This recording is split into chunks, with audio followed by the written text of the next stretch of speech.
MMA has officially been made great again, courtesy of Alex Poatan Pereira. But what is his next move? Is he going to heavyweight? We're going to be talking about it in this UFC 320 Aftermath show. We will go through, recap some of the events from the main card. We've also got some gossip to go through and talk about as well. Lots coming in this show. Welcome on in. If you're new to the channel, hit that like button and hit the subscribe button because we're a UFC fan channel where fan opinions matter most, and this show is going to be full of them. That's for sure.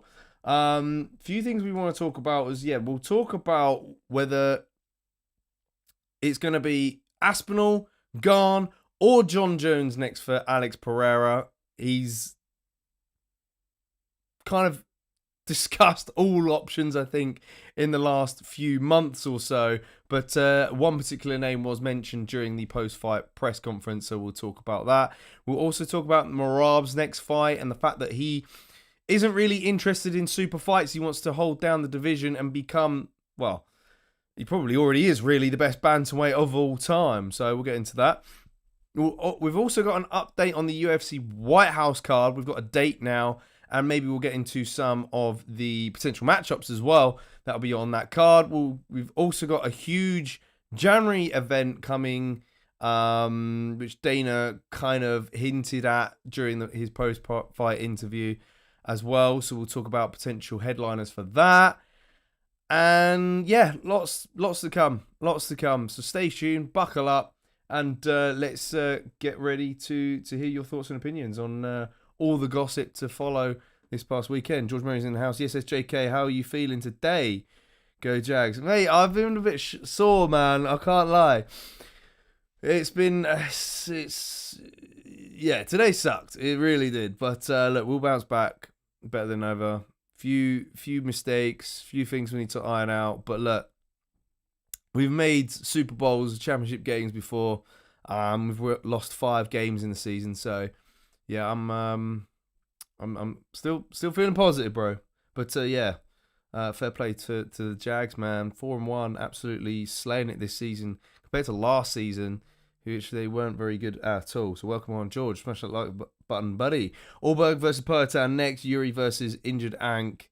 Roundtree versus Reyes. I like those fights. We'll get into them. I've got some slightly different outcome, which I hope you will enjoy.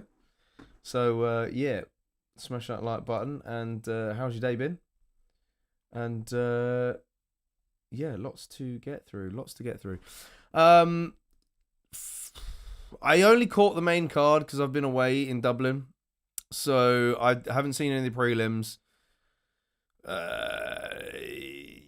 Want to know from you guys what Jacob Wilklutz, if that's how you say his name, looked against Patchy Mix because he won by a split decision. Edmund Shabazian picked up the knockout victory against Andre Muniz. Weren't surprised about that one at all. Yana Santos was a bit of a surprising one against Macy Chasson. Chasson's looked really good recently. Santos come out of nowhere, man. Farad Basharat defeating Chris Gutierrez. He extends his winning run. Ramiz Brimage defeating Austin Vanderford, my most probably confident underdog pick of the night. He got a submission win in round 2. I picked up some extra points on the Fight Picks app because of that prediction. So, was pretty chuffed. I finished second overall the other night. Shango V beat me to claim top spot. Props to Shango. John Murray says, behind the Colts, just on points difference. Yeah, mate, Colts, yeah. Colts well up there. You got Colts, Bills, you guys, and who else? I can't remember. We were in like 10th or something like that in the conference, AFC. Right, look, we'll keep climbing. We got some tough games though. The games have been awful. We got Detroit Lions next week at home. That's going to be a tough one. I don't think many people are confident in that one. Yeah, Steelers are up there. LA Chargers, Denver. But look, we'll come. We'll get better. Suspended 26 foot in the air and nearly pooed my pants. Mate, I'm afraid of heights. That's not for me. Yeah, sod that, mate. Sod that. I do not do heights one bit. Question: if a fight wins fight of the night, should one of those fighter then win another bonus, or should someone else have the chance to win 50k? I think Zalal was robbed of a bonus after his win. No, I think that's true, because didn't Yuri get both bonuses? He got like performance and fight of the night. Yeah, I agree, because Zalal subbing Josh Emmett was pretty damn impressive. I mean, look, not to take away from Yuri's performance, but he did lose the first 2 rounds. Let's be real, and we'll go through that fight and detail in a little bit as well. No harness and no guardrail. Oh, mate, you're a madman. That is not for me. I would absolutely be dripping in piss and feces. My pants will be full, mate. There's no chance you get me doing that. Not a chance. Not a chance. But I digress. Let's go start recapping the main card, shall we, and discuss what's next for the first fighters that featured on the main card, Joe Pyfer and Abbas Magomedov. Now, I said in the breakdown show last week that Joe Pyfer needed to prove he isn't just a one-trick pony and he's not got just a right hand that just knocks people dead. If he wants to kind of have success against top-level competition, he looked to take this fight to the mat in round 1, but was unsuccessful in completing the bodylock takedown, and Magomedov was able to kind of out-grapple him for majority of that round, but he came into round 2, dropped him straight away, and picked up the submission win after, made a few adjustments in that fight. I was impressed. Great head and arm choke, well set up. You need more submission wins. What is that now? If I go into this one here, and as you can see, Pyfer re-enters the rankings there at number 15. And he's 15-3 at the moment as a professional. That was his 4th submission win. Actually went down as a face crank. Yes, his one previously was an arm triangle against Abdul Razak Al Hassan.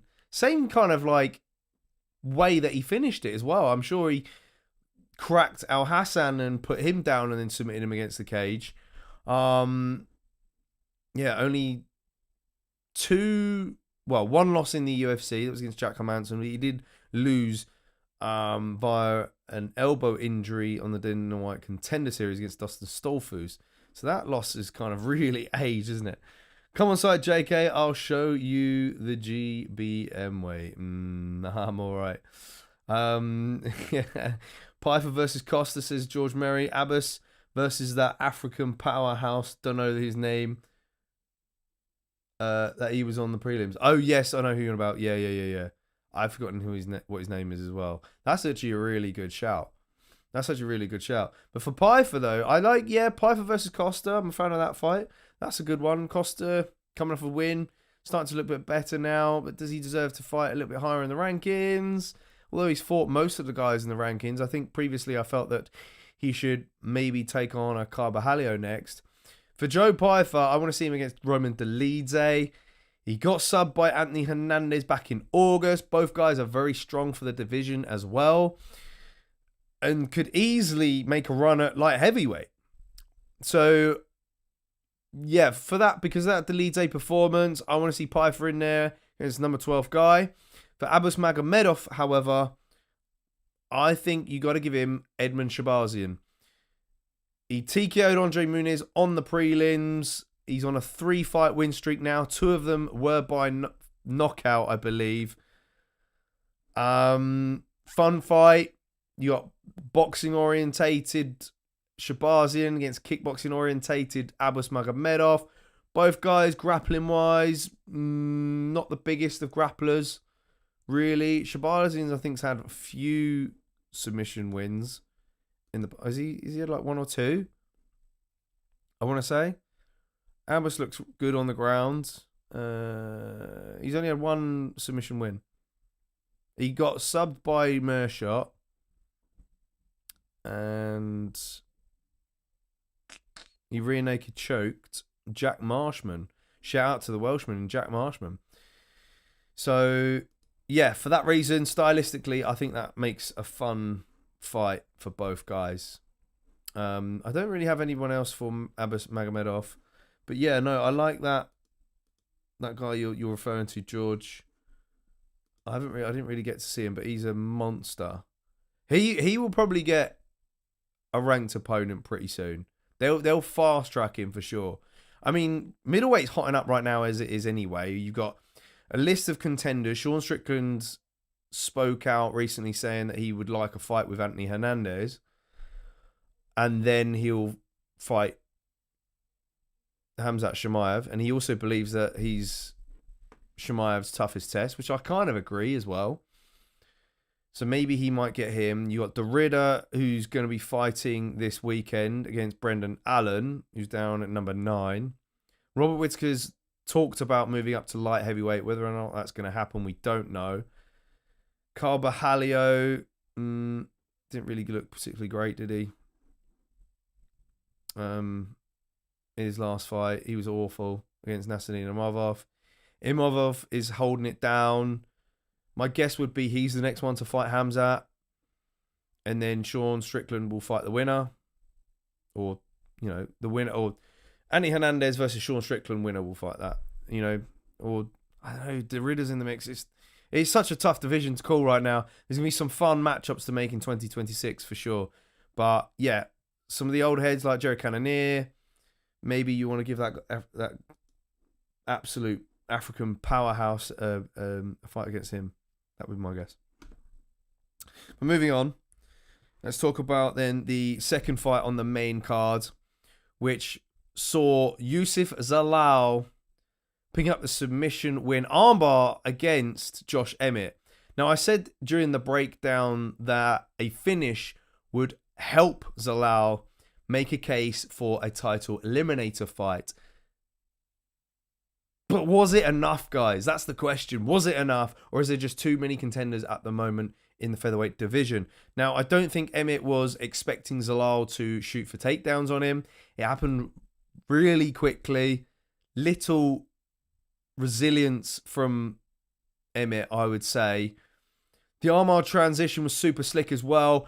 Zalal looked like he was sort of taking the back, and then he transitioned to the armbar from the back mount, similar to what Andre Muniz does, but he was on his back in the process.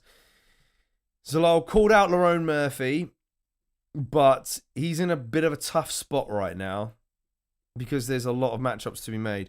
If we go into looking at the rankings now, we can see here that there's a lot of guys from 7 onwards. Everyone's coming off of wins. Volkanovski has said he wants to be fighting in December. We'll talk about that fight a little bit more later on as well. Which our guess is going to be Lerone Murphy. But then is Movsar Evelev healthy is another question. We've got Diego Lopez versus Yair Rodriguez. That fight's not booked, but it should happen next. 100%. I don't want anything else. But then you've also got Aljamain Sterling and Arnold Allen coming off wins, waiting in the mix as well. For me, Zalal should probably fight Arnold Allen. We've not seen Allen compete in over a year now. But then I also wouldn't be mad if they decided to turn around and do Aljamain Sterling versus Arnold Allen. Both come off of wins. Headline fight, for sure. I kind of want to see Aljamain Sterling get himself into the title picture, because I think he's been quite unlucky so far in this featherweight division with his loss against Movsar Evelev.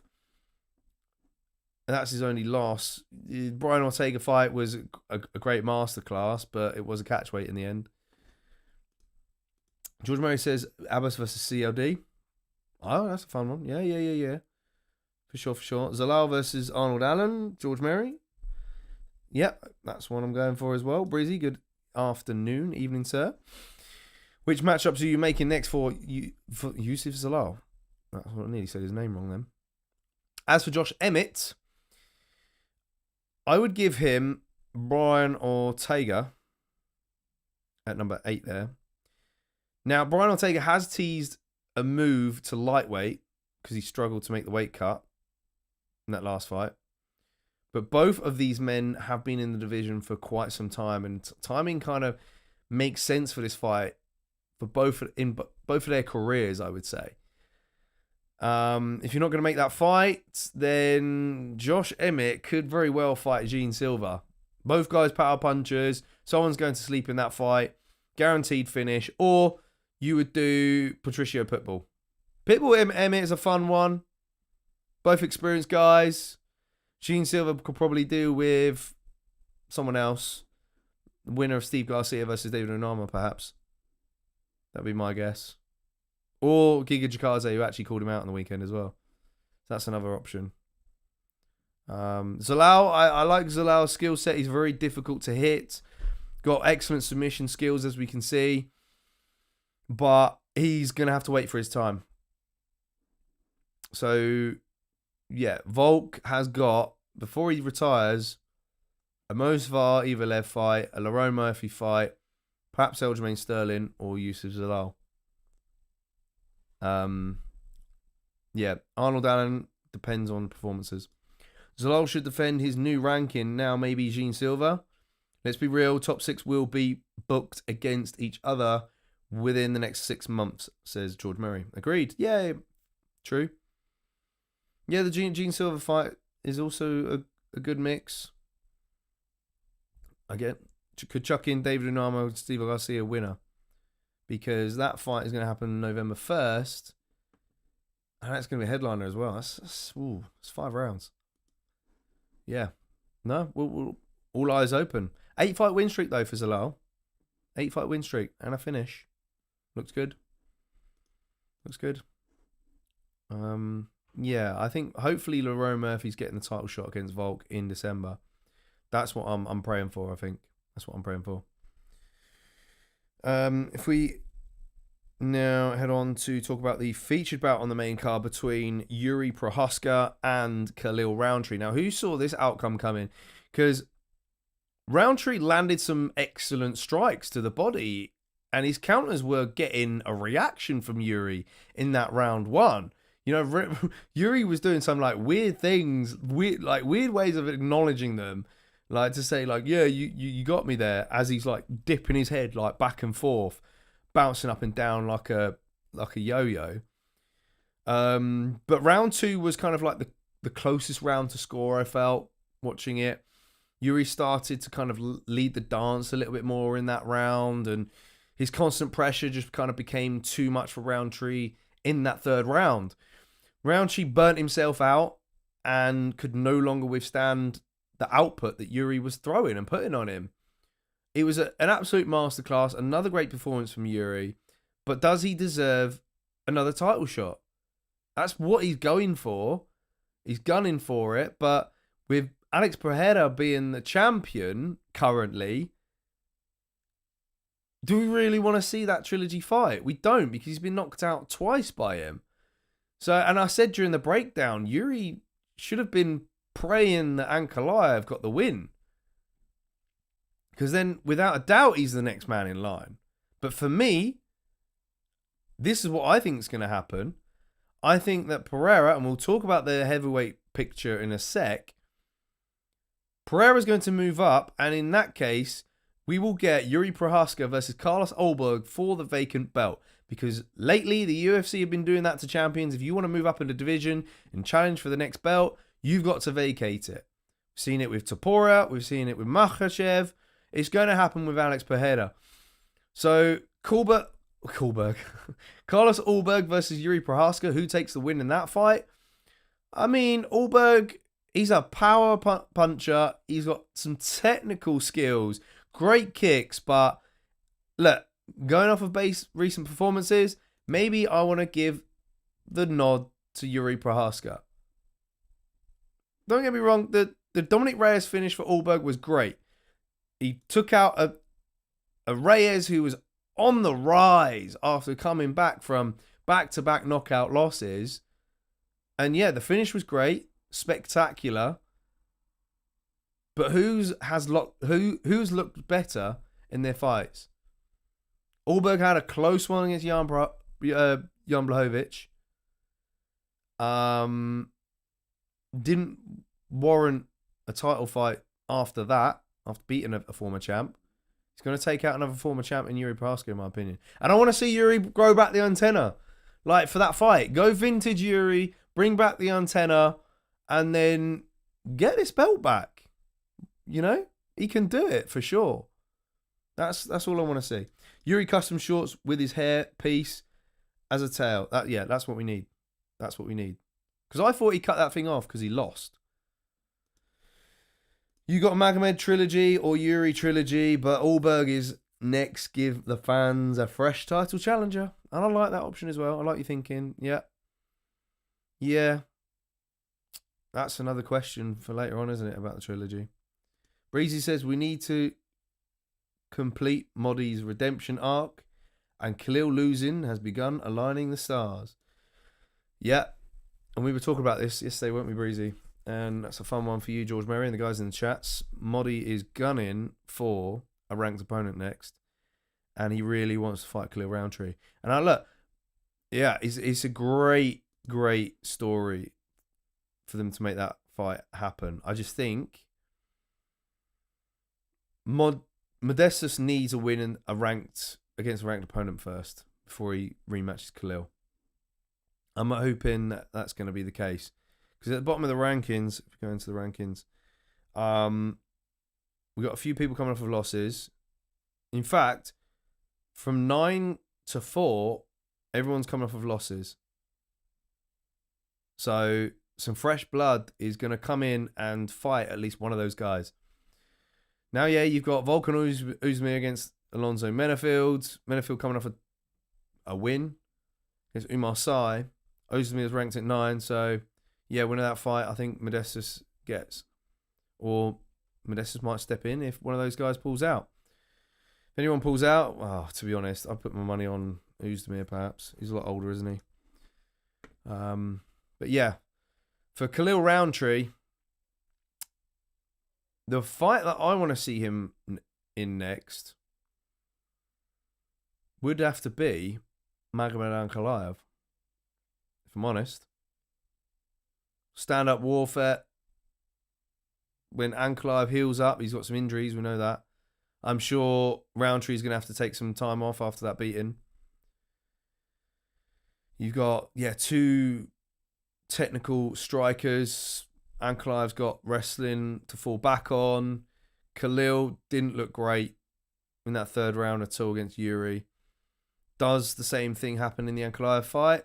Probably not. Ankhalaev will probably take his time a lot more with that fight again as well. Leg kicks probably pace up Khalil with the leg kicks. Would be my guess.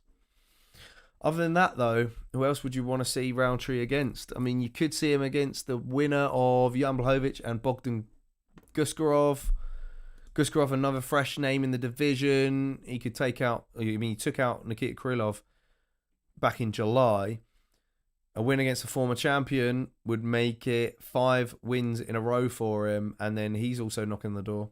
And then light heavyweight gets a little bit more juicy and starts looking a bit like the middleweight division, really. But yeah, they're my 2 options for Khalil Roundtree.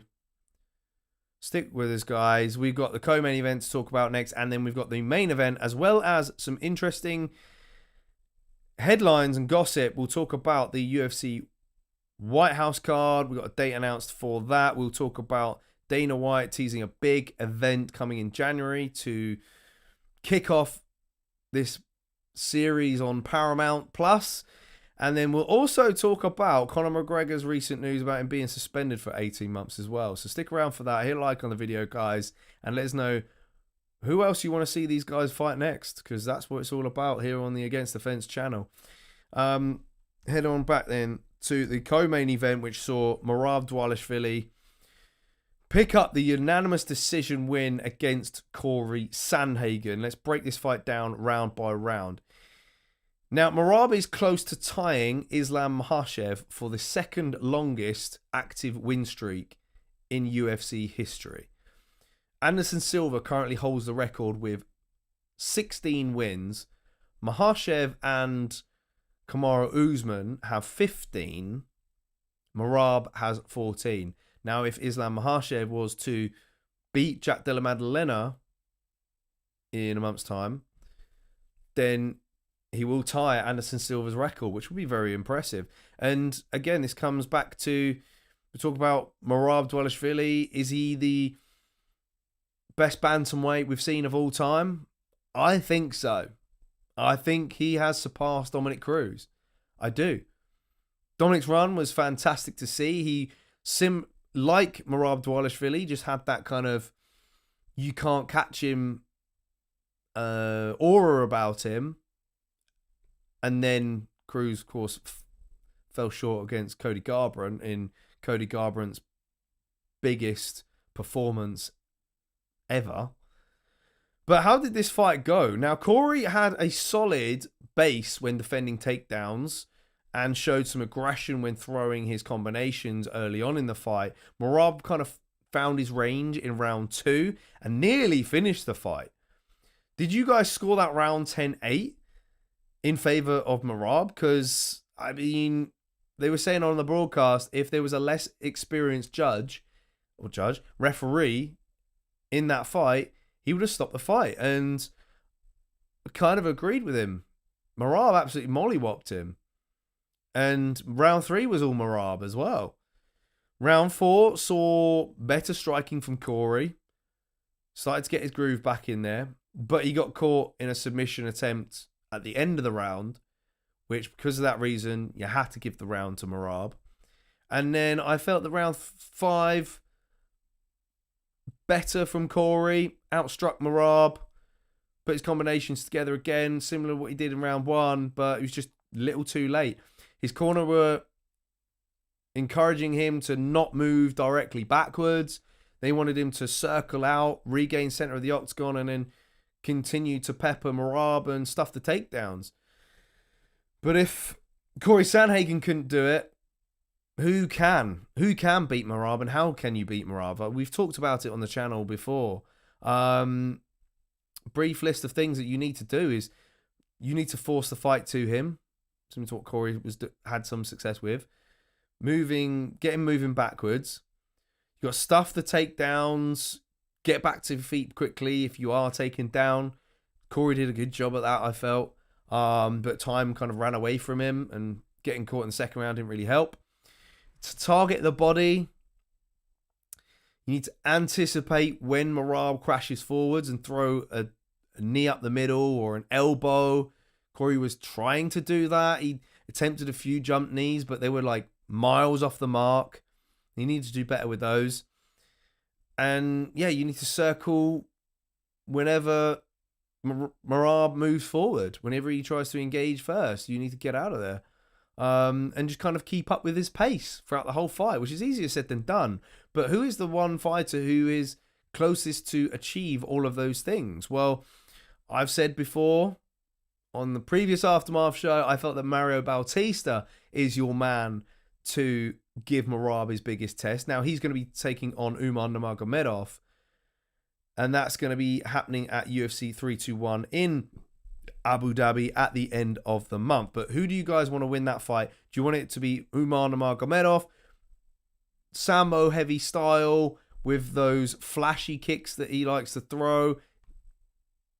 He dominated Corey Sandhagen as well. Or would you want to see Mario Bautista, who's a bit of a cardio machine as well, great with the scrambles, got excellent submission skills as well, which I think pairs up with Merab better. So I'm going to want Bautista to beat Umar in that. And I think it might upset a few people. As much as it's impressive, Megan's fights don't really, I think you meant to say Merab's fights, don't really put bum in seats. It puts head on pillows. His style is good but boring. Yeah, I mean, the broadcast felt that Merab's just relentless wrestling style is kind of a joy to watch. He doesn't stall too much. Imagine showing a non-UFC watcher a need fight and ask, would you watch this every week? They'll say no. Yeah, I guess. I guess you're probably right with that one. You know, you would want to, if you were to show someone a fight or a fighter, you probably would show him Alex Pereira, wouldn't you? That's what I would do. But yeah, what's next is for Merab will be the winner of Umar versus Bautista. Hands down, no questions about it. For Corey Sandhagen, though, I want to see the Sean O'Malley fight. Sandhagen, I think, briefly talked about it in the build-up to this fight, I think. And he sort of said that, you know, when I win the belt against Merab, I want to defend it at the White House against Sean O'Malley. And he also said I'll be the A side in that fight. And he kind of said that I think O'Malley ducked him in the past. So, look, maybe that's a potential fight that you could still make and put on the White House card. Featured bout, perhaps. It's definitely a headliner or a fight night headliner. So, yeah, I hope the UFC make that one. Otherwise, what else really is there for Corey? You could get the Peter Yan rematch. Peter Yan's moved up a spot. He's not got a fight booked, I believe. No. And we don't really want to see Merab against Peter Yan in a rematch. I mean, he's on a 3-fight win streak now as Peter Yan, but yeah, it's just that first Merab fight was just so dominating. In fact, Merab broke the record for the most takedowns landed in a single fight in that fight, didn't he?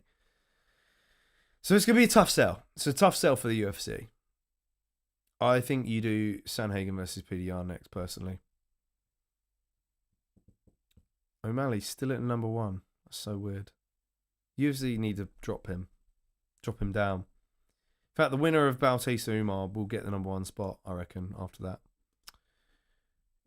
Yeah, George Murray's calling for a Yan rematch as well. Yeah. Yeah, I mean, it was a great first fight, that fight.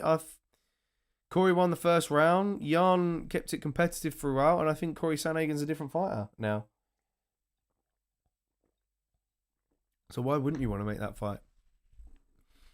And plus, we want to see Peter Yan's trips again. Guy's a menace. Get the fight to the ground. Smash that like button, you beautiful people. Don't be shy. It's a must. If you're new to the channel, hit the subscribe button, of course, as well. Let's move on. Let's move on to talk about the main event before we get into some gossip, where Alex Pereira made MMA great again by defeating Magomed Ankhalaev. He took the fight to him as soon as that bell rang. He may have injured his foot from kicking Ankhalaev's leg. That's what he revealed after the fight. And he also said that his strategy was to attack the lead leg enough times to make Ankhalaev switch his stance. And that's exactly what he did. Now, Ankhalaev, after this fight, the excuses came out. I think maybe even before the fight. Ali Abdulaziz, which is his manager, said he should never have fought in the first place. But that's kind of what happened with Alex Pereira in the first fight, right? And we got a lackluster fight because of it. But should there be a trilogy now, but with both fighters at 100%? Personally, I don't want to see it. Does it make anyone excited? Probably not. So you got to ask, what is Alex Pereira going to do next? Because he has talked about moving up to heavyweight. Will he vacate the light heavyweight belt to fight the winner of Tom Aspinall versus Cyril Gane? Which is going to happen very, very soon. And looking at him in this fight, I felt that he gained some extra muscle mass. He looked bigger. He looked a lot bigger. So part of me thinks that he's ready for this heavyweight move. And in fact, he said in his post-fight interview, or post-fight press conference even, he said, I want a super fight. It would be at the White House against John Jones. That's a super fight. So maybe sidestep Aspinall and Gane completely and go straight for John Jones. Now, Dana believes that there are fights left for him in the light heavyweight division. But the question is who? Do you want to see Carlos Ulberg?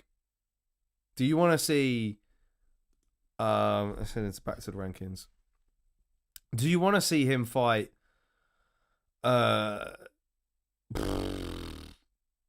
you know, a rematch with any of these other guys? Because I don't. Or Bogdan Gaskorov. Do you want to see that? I don't think he wants to do those kind of fights.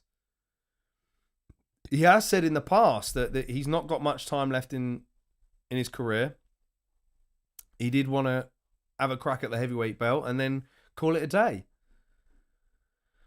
So yeah, but the question is if you're going to put that fight on at the White House, if you're going to do Jones versus Pereira. Now, Rogan's openly spoken about this on his podcast and said, like, that is the best fight that you could possibly make for that card.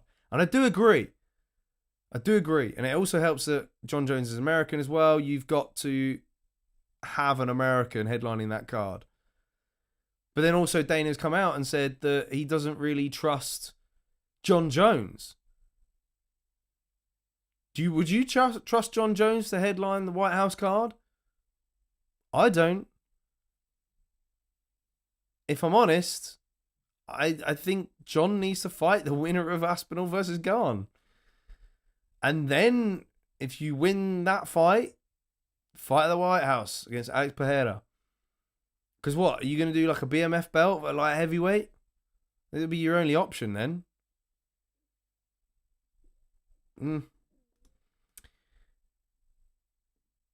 If Yadong beats Sean, do you give him Umar if he loses? Is he fighting Corey? I think he's referring to Corey Sandhagen. Yeah, I think so.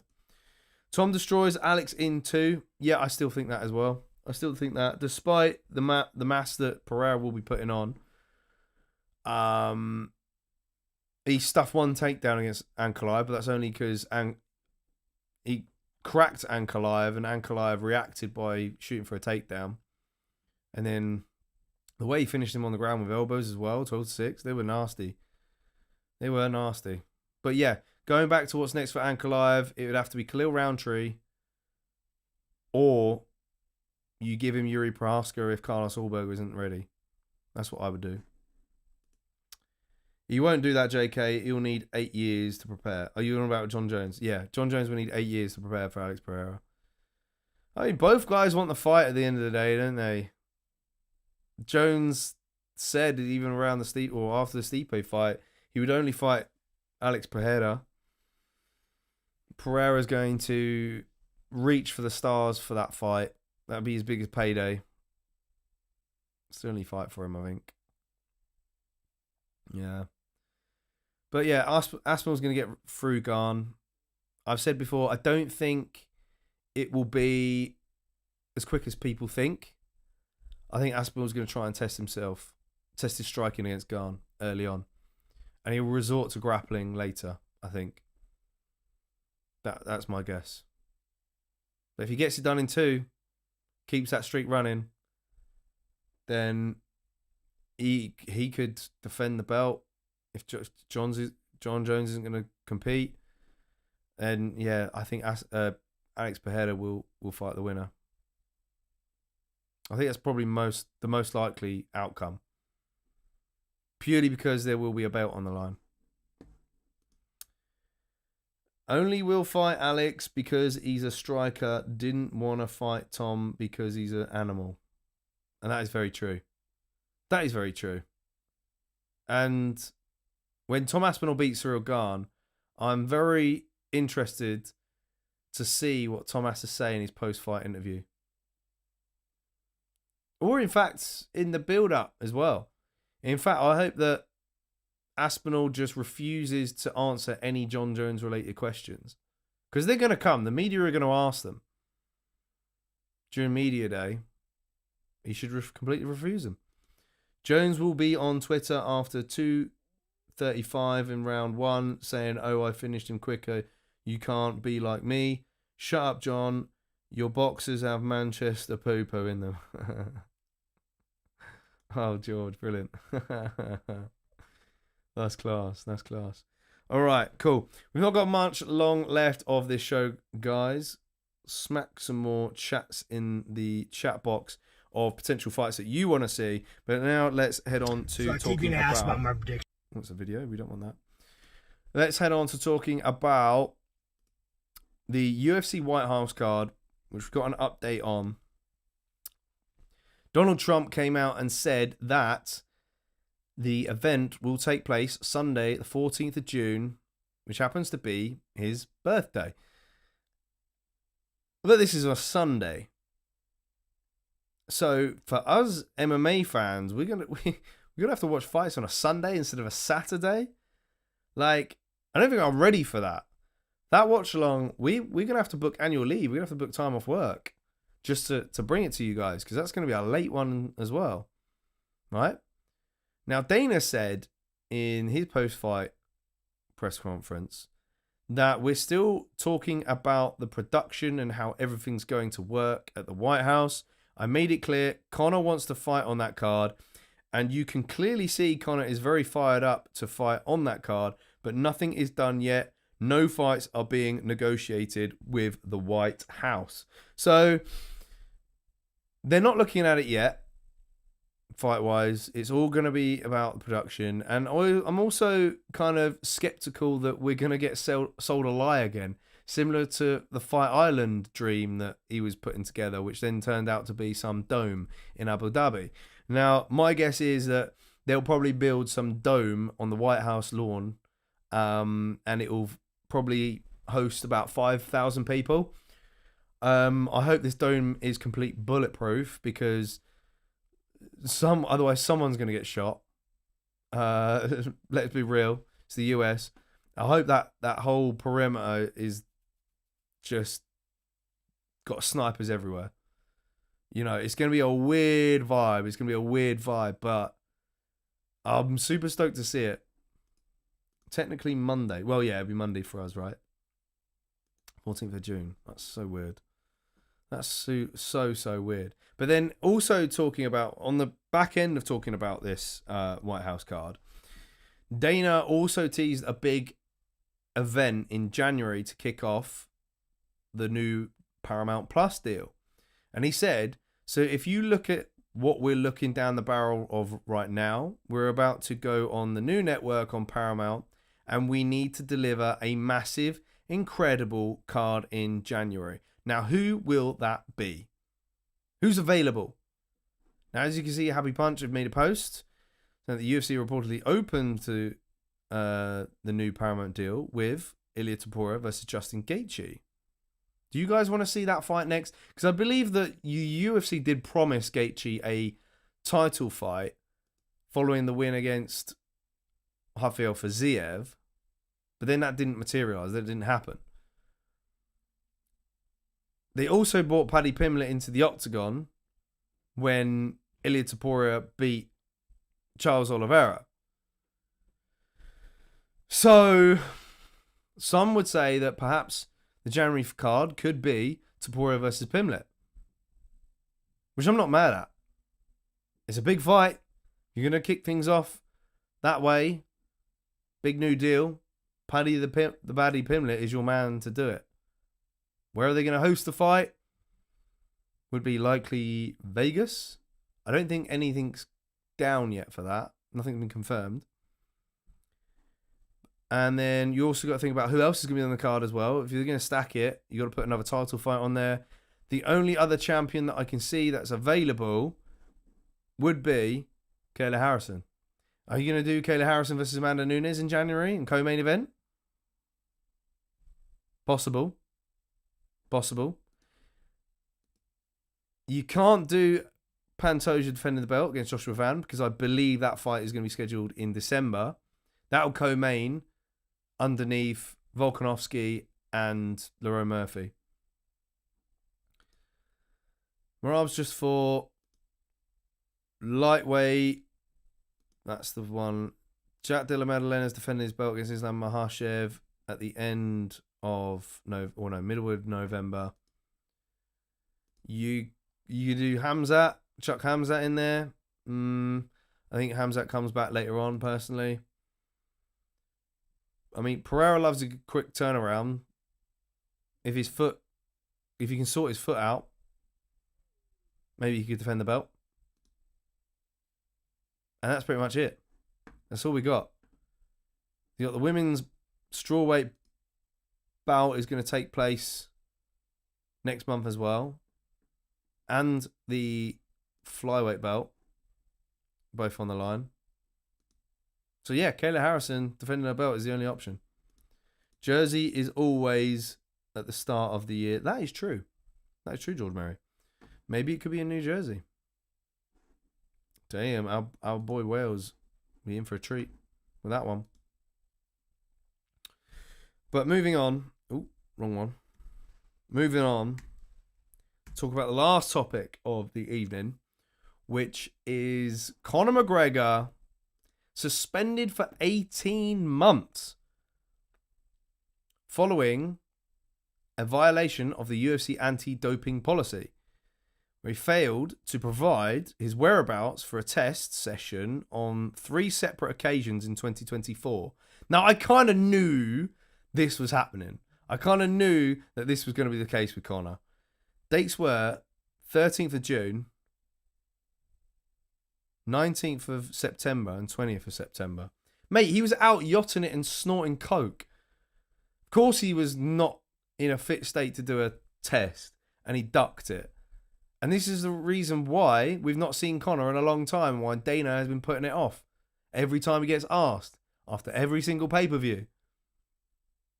Apparently, he's going to be eligible to fight from March 20th next year. Puts him perfectly in line for the White House card, doesn't it, in June? He just needs to get healthy, don't do anything stupid, and actually turn up to the tests. And then he can fight. Do you guys actually think that Conor McGregor will make the White House card? He sounded confident that he was going to be fighting Michael Chandler in those studio interviews. But in my opinion, he was just trying to force the UFC's hand. Because apparently he even got the date wrong. It's just tactical. It's just negotiation tactics. That's all it is from Conor McGregor. But I wouldn't do the Michael Chandler fight. I wouldn't do that fight. Colby Covington, do the White House card, BMF belt, or Max Holloway. Max Holloway defends his BMF belt against Conor McGregor. It's the second fight between the two. Hawaii versus Ireland. Or you do Colby Covington versus Conor McGregor, because that fight sells. That is box office stuff. George Murray says, with Arman and Hooker booked, and maybe Justin versus Ilya, who Paddy fighting next? Mate, who knows? Honestly, all right, let's head back. Who knows? Oh, I don't have the lightweight rankings, do I? Oops, yeah.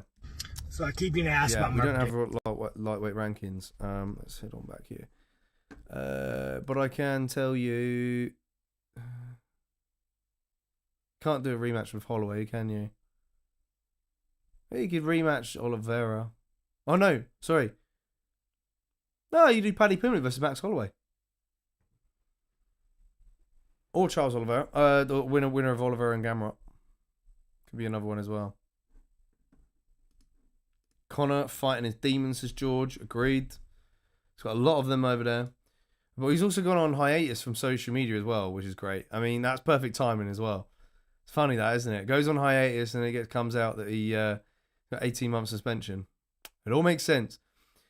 McGregor days are over and out. He brought eyes to the sport, but now he's in the back of everyone's mind. And it's true, yeah. I'm not really that bothered about seeing Conor McGregor fight again. I'm not confident that it happens, but you can't tell me you're going to get pretty hyped for a Conor McGregor fight week. I also believe in that 18-month suspension, the UFC were trying to nail him down to another contract. And that's the reason why they kept not making the Chandler fight. It's another one to add in there as well. Top of the injury as well. Here's what it is. All right, awesome stuff, George. Some great comments tonight in the chats. Much love. Gonna have to leave it at there, guys. But yeah, thanks for tuning in. If you've not done so already, hit a like on the video. Get your comments in the comments section as well. I want to hear your future matchups that you would like to make, as well as your maybe some future fights that you want to see on the White House card, and any fights that you want to see on that Paramount Plus card in January as well. And of course, who is Pereira going to fight next? Is it going to be John Jones? Is it going to be Tom Aspinall? Is it going to be Cyril Gane?